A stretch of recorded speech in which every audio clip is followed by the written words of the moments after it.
Hi church and friends, happy Mother's Day to all the mothers of Lenwood Christian Church. I'd like to share about a mother from the Bible who lived in really difficult and uncertain times. Her name is Jochebed, a mother who made a difference in very difficult times because she was a risk taker. She highlights an insignificant mother's significance. I hope you got that. You'll be amazed and inspired by the impact and influence this ordinary woman made and the key role she played in the scriptures we celebrate today. Her story is one of mystery and suspense and intrigue, and her example, I pray, will have a profound effect upon our spiritual lives, especially when it's God's plan to be a risk taker. Well, Jochebed was the mother of Aaron, Miriam, and of course Moses. Well, let's recall this woman's marvelous story of courage and sacrifice and faith and risk-taking. She's actually mentioned in Exodus 6:20 and Numbers 26, verse 59. You'll probably know something of Moses. He was the man who God entrusted with the 10 Commandments and delivered the Israelites from Egypt. Now discover the remarkable story of his mother. Well, let's stroll the ancient paths of an Egyptian villa and let's walk down the dusty alleyways of a slave's village and witness God's governing hand on two mothers and especially Jochebed. This captivating story begins when Jochebed gives birth to Moses, just moments after the Pharaoh issued an order to kill every newborn Hebrew male. Exodus 1:22. Then Pharaoh gave this order to all his people. Every Hebrew boy that is born you must throw into the Nile, but let every girl live. This decree was unprecedented and created uncertain times for the Jews during that part of their history. Then we go to Exodus chapter 2, 1-2, where the story begins. A man from the household of Levi married a woman who was a descendant of Levi, and that was actually Jochebed. This woman became pregnant and gave birth to a son, and that son was Moses. When she saw that he was a healthy child, she hid him for 3 months. And this is further emphasized in Hebrews 11:23. By faith, when Moses was born, his parents hid him for 3 months because they saw the child was beautiful and they were not afraid of the king's edict. When the plan to have the midwives kill all the male newborns died, Pharaoh gave this horrendous order to throw all the baby boys into the Nile to drown them. Can you imagine being in that situation and then trying to hide a newborn baby and then keeping quiet? You know, when you have a group of small children and babies all together, you can never keep all of them quiet at the same time. Somebody is always crying. What strong, courageous faith this woman had. But also, what a risk taker. Hebrews 11:23 says that they were not afraid of the king's edict. What if Jochebed had been found out though? They would have taken the baby and kill him, and perhaps she would lose his life. Potentially the whole family, the husband and 2 other children, Miriam and Aaron, could have lost their lives. The choice to hide the baby put the whole family at risk. And then there came a day when she knew she couldn't hide them any longer and had to let them go. In the face of one of history's greatest tragedies, Jochebed trusted her God and saved her son by sending him straight to her people's persecutor. She is barely mentioned in the Bible after that, except for a few references. Her faith and trust in God, her clever plan to save her child by possibly sacrificing herself, and the fact that she is the mother of 3 children, Miriam, Aaron, and Moses, each individually renowned in history, marks this seemingly insignificant woman as truly remarkable. How difficult and uncertain would have it been to receive that edict from Pharaoh, that every male Hebrew child born be thrown into the crocodile-infested Nile. Well, after hiding Moses for 3 months, she came up with a wonderful plan. According to Hebrews 11:23, when you look into that a bit more, she knew there was something important about the baby Moses.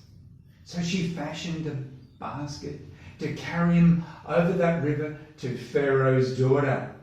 Well, let's have a look at that in Exodus chapter 2, 3-4. But when she was no longer able to hide him, she took a papyrus basket for him and sealed it with bitumen and pitch. She put the child in it and set it among the reeds along the edge of the Nile. Her sister stationed herself at a distance to find out what would happen to him. Well, in Exodus chapter 2, verse 5, the story continues. Then the daughter of Pharaoh came down to wash herself by the Nile. While her attendants were walking alongside the river, and she saw the basket among the reeds, she sent one of her attendants to look at it. And then the story continues in chapter 2, verse 9.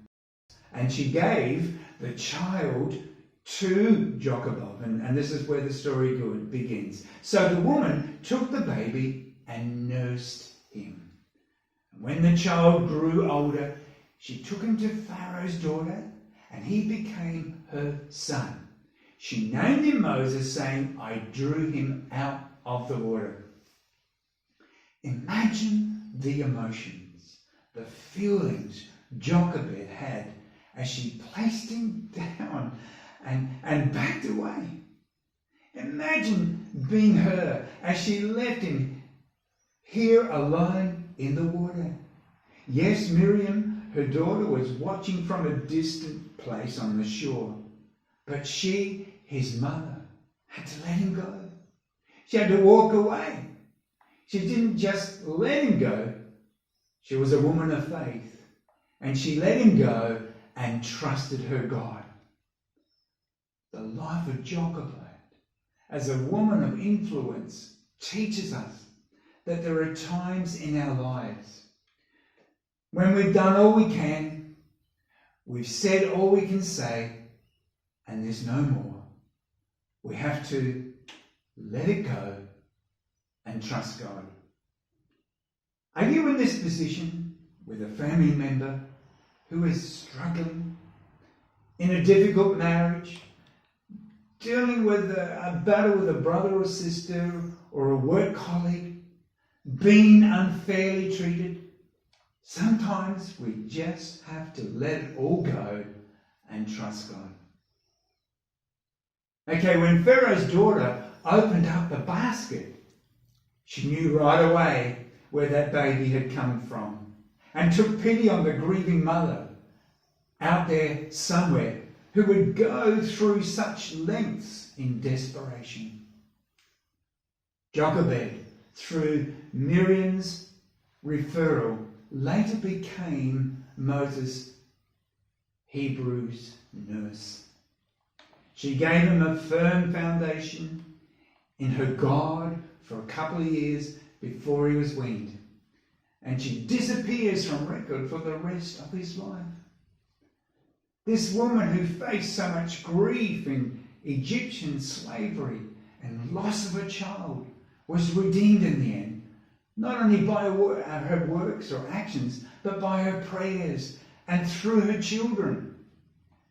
We don't know if she ever saw the freedom her son liberated her people from, but her 3 children did, and they led that. There is so much one can glean from the story of Jochebed. She was a woman of great faith, courage and sacrifice. She was also a risk taker.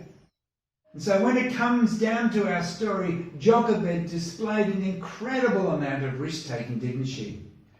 Jochebed and Miriam could have been killed for hiding Moses. Pharaoh's daughter could have been killed for taking in a Hebrew child. Yet she had the courage to take a risk, to stand up to Pharaoh's decree. What a difference she made. Look at who and what Moses became and achieved. You know, if our single, all-embracing passion is to serve Christ in life and death, and if the life that magnifies him most is the life of costly love, then life is a risk. And risk is right. To run from it is to waste your life. Okay, what is a risk? Well, it's been described as an action that exposes you to the possibility of loss or injury. If you take a risk, you can lose money, you can lose face, you can lose your health or even your life. And what's worse, if you take a risk, you may even endanger other people and not just yourself. Their lives may be at stake. Will a wise and loving person then ever take a risk? Is it wise to expose yourself to loss? Is it loving to endanger others? Is losing your life the same as wasting it? Well, it depends. Of course, you can throw your life away in 100 sinful ways and die as a result.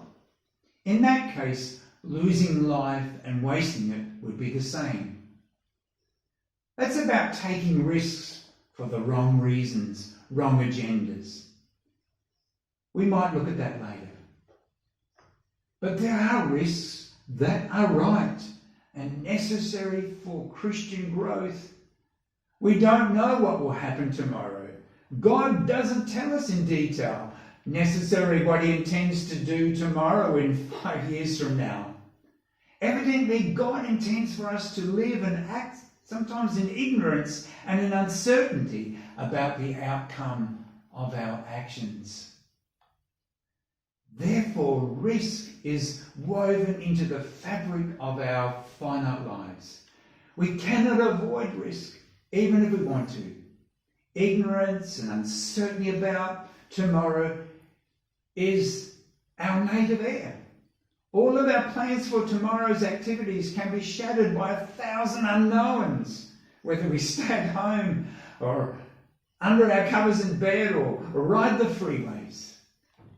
We must explode that myth of our own safety because it's a mirage. It doesn't exist. Every direction you turn, there are unknowns and things beyond our control. He says to us from James chapter 4, 13 to 15, "Come now, you who say, today or tomorrow we will go into such and such a town and spend a year there and trade and make a profit. Yet you do not know what tomorrow will bring. What is your life? For you are a mist that appears for a little time and then vanishes." That's pretty amazing, isn't it? Instead, the scriptures goes on to say, you ought to say, if the Lord wills, we will live and do this or that. Risk is possible because we don't know how things will turn out. God-led risk-taking will make a positive difference in our lives and the lives of others. If we're going to be a vessel of use for God's glory, discover his will and then go forth and be a risk taker, just like Jochebed. She prepared her son to live with someone else and for God's service. Yet Moses never forgot his real mother, who she was, or the training she gave him. Moses would find out later how important the values were that his mother instilled in him at an early age. His love for his people and for his God never left him, and his love for his mother lasted a lifetime. If it was not for Jochebed's faith and risk-taking, then Moses would not have been the man he was, a man useful to God. Jochebed's faith and risk-taking is an encouragement to us all. We may not play a major role in our church or fellowship. In fact, we might be little thought of from others. But this is not important. It is our faith and willingness to take risks that is important to God. It is necessary for us to realize this. Being faithful and choosing to take God-led risks makes us a useful weapon in the hands of God. And when this is true, then his wonders can be performed. Happy Mother's Day.